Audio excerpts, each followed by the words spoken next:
Hello everyone, my name is Shelly Faust with Keller Williams Advantage, and I'm going to be reading for you today. The book that I'm reading is Truffle's Christmas by Anna Currey. Christmas was coming. All the little mice had finished their letters to Santa. All that is except for Truffle. He couldn't decide what he wanted. I'd really love a hula hoop. But I wish we had a blanket, a nice new blanket without any holes. Then again, you'll have to decide, said Emmeline, his big sister, who always knew best, or Santa won't bring you anything. Here, you'd better start. Oh, all right, a hula hoop then, said Truffle, throwing away his letter. He put his new letter into an envelope and addressed it to Santa Claus, North Pole. On Christmas Eve, the mice hung their stockings up in a neat row. I'm getting a nurse's uniform, announced Emmeline. I'm getting a chemistry set, said George, Truffle's big brother. The littlest mice squeaked excitedly. They wanted teddy bears. Then all the mice went off to bed.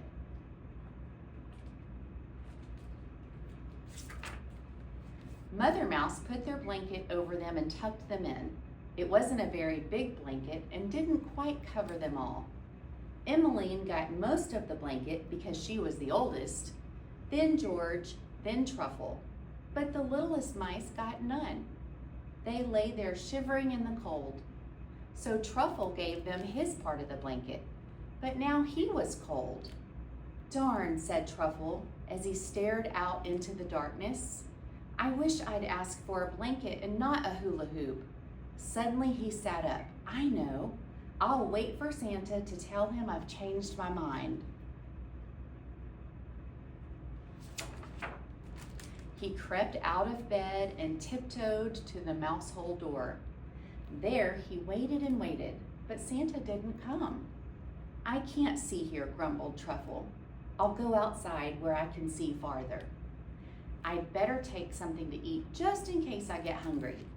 He packed an apple core, a bread crust, and half a peanut, and off he went into the night, dragging his picnic behind him. It was very, very cold. As he waited for Santa Claus, Truffle got hungry. First, he ate his bread crust very slowly. Then he ate his apple core very, very slowly. Finally, he ate his peanut very, very, very slowly. But still, Santa did not come. Truffle stood up and brushed off his whiskers. I will go to that hill over there where I can see Santa and Santa can see me, he said firmly and plodded off. In the woods, a fox barked and an owl hooted. A tabby cat pricked up her ears. Truffle was scared, but he trudged on and on. The clouds covered the stars. It was very dark. Truffle felt all alone and very tired. He sat down and tried to watch for Santa, but his eyes kept shutting. Softly it started to snow. Truffle fell asleep. Now, said the fox, before the snow covers him. Now, said the owl, before the greedy fox gets him. Now, said Tabby Cat, because I'm very, very hungry. Then, just before the fox jumped and the owl swooped and the Tabby Cat pounced, there was a tinkling and jingling of sleigh bells. There was a rattling and creaking of harnesses. There was a pattering and shuffling of hooves. But Truffle was sound asleep and didn't notice a thing until a reindeer snorted in his face and woke him up. Eek, squeaked Truffle. What's this? Said Santa, a poor little mouse. Truffle shivered. Why aren't you in bed? Asked Santa.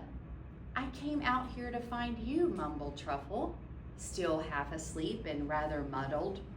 I wanted a hula hoop, but we really need a blanket. Said Santa. I think it's time I took you home. He tucked Truffle into his pocket.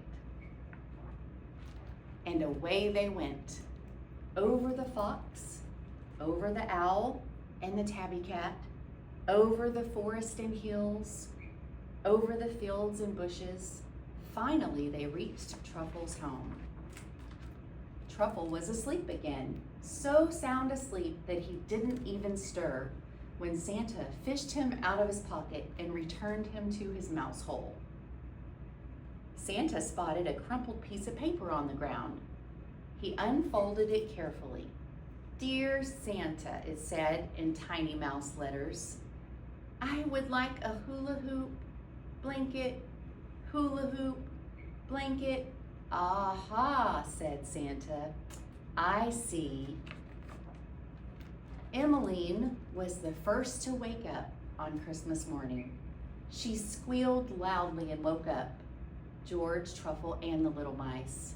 They all squealed too, for not only were they lying under the reddest, warmest, coziest blanket they had ever seen, they were lying on the most beautiful bed in the whole world.